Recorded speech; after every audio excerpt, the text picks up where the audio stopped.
Na ką, sveika chebrytė. Vilnius kalba. Taip, su jumis sveikinasi Three Brothers Studio mini vlogas. Ir aš Simas. Gavome klausimą, ką darytume su 1 milijono biudžetu. Mano atsakymas būtų toks, ką aš daryčiau. Gavęs tuos pinigus, tikriausiai pusę pinigų skirčiau studijos atidarimui, kitą pusę geros komandos surinkimui su visa įranga, kad filmas būtų geras ir kokybiškas. Tiesą sakant, skirčiau lėšas tikrai geram ir kokybiškam filmui, kad nei vienas žmogus nesigailėtų.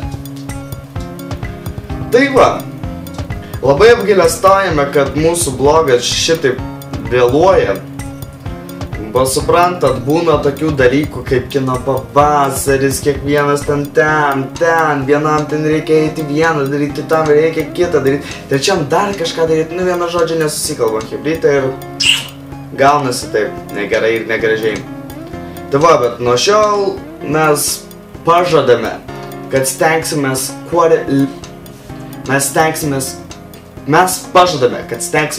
reguliariau kurti jums savo video vlogus. Tokius trumpus vlogelius, ilgus vlogus ir visą kitą tokią maišalyje.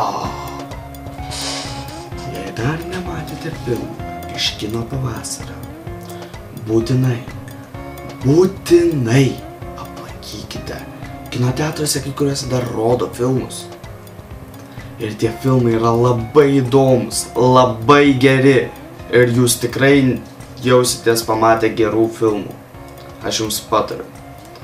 Taigi, nepamirškite, mūsų su jumis buvo 1, 2, 3 brolių studija. 3 brolių studija. Taip, laukite mūsų kitų mini vlogų.